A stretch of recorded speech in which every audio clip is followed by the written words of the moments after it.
hope you all are doing well. In this section of my video, we will be going through the concept of equation of motion. That is, in the previous section, we have derived the first equation of motion. In this concept, we will derive the second equation of motion. The logic used for the derivation of second equation of motion is a bit different as that of first equation of motion.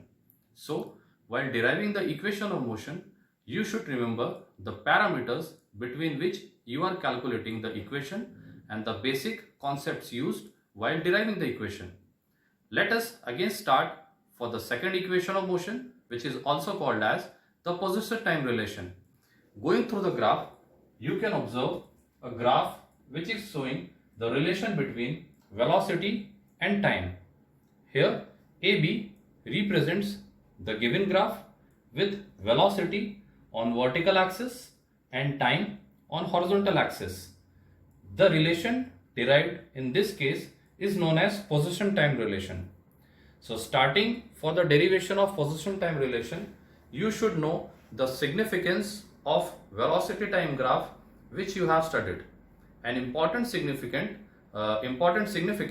of velocity-time graph is that if you calculate the total area covered or the area of the graph gives the net displacement or the total distance covered by the graph.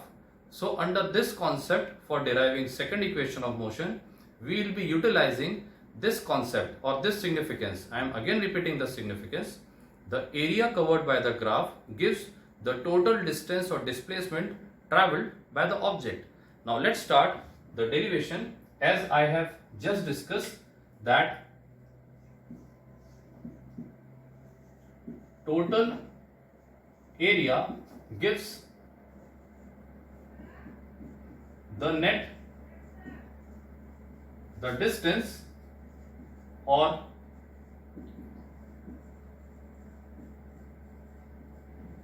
displacement of the body. Now again, for calculating the total area, if you observe this graph, for calculation of area, I am dividing this particular graph into two portions. The first portion represents the rectangle OADC and the second portion represents the right angle triangle ADB. Therefore, calculating the total area, I have derived in two parts. First is rectangle, second is right angle triangle. Moving on to the part, as I have just said, that total area is equals to area of rectangle OADC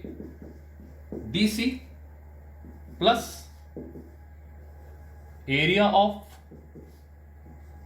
right triangle ADB.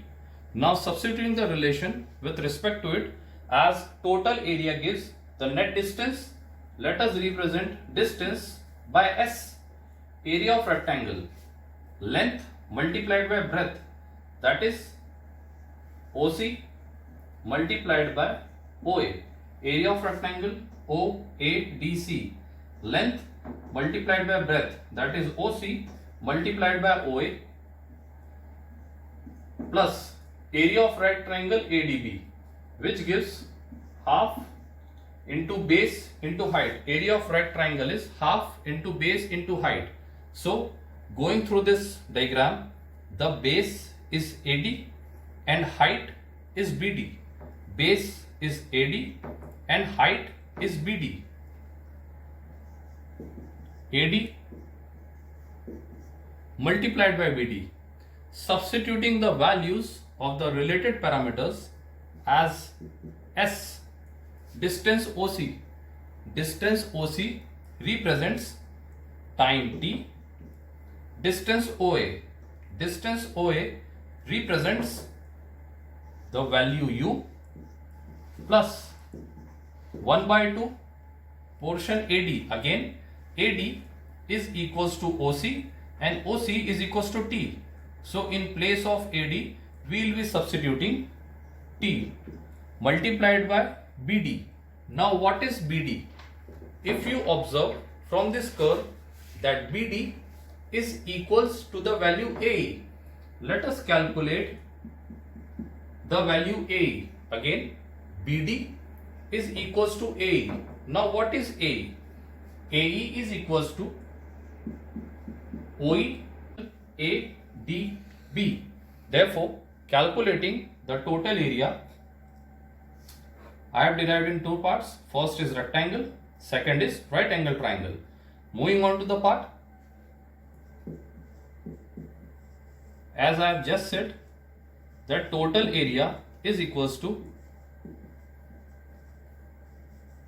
area of rectangle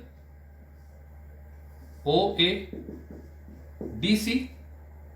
plus area of right triangle ADB. Now substituting the relation with respect to it, as total area gives the net distance, let us represent distance by S. Area of rectangle, length multiplied by breadth, that is OC multiplied by OA.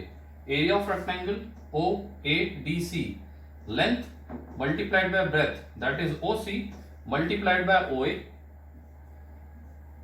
plus area of right triangle ADB, which gives half into base into height. Area of right triangle is half into base into height. So going through this diagram, the base is AD and height is BD.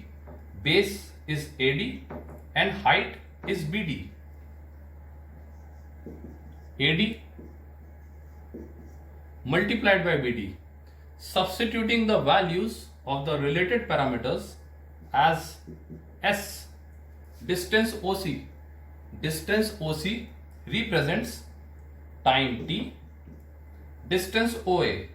Distance OA represents the value U plus 1 by 2 portion AD. Again, AD is equals to OC and OC is equals to T. So in place of AD, we will be substituting T multiplied by BD. Now what is BD? If you observe from this curve that BD is equals to the value A, let us calculate the value A. Again, BD is equals to A. Now what is A? AE is equals to OE minus OA. OE minus OA. Substituting the values, AE. What is value OE? OE represents V. OA represents U. So the value of AE comes out to be V minus U, and AE is equals to BD. Therefore, substituting V minus U at this position. Again, we have a very small substitution from first equation of motion. V is equals to U plus AT. This is the first equation of motion. Therefore, V minus U is equals to AT. Hence, substituting AT in position of V minus U in that given equation, you have S equals to UT plus 1 by 2 into T. Substituting AT in this position, S equals to UT plus half AT square. This is the desired position time relation, and this position time relation is also known as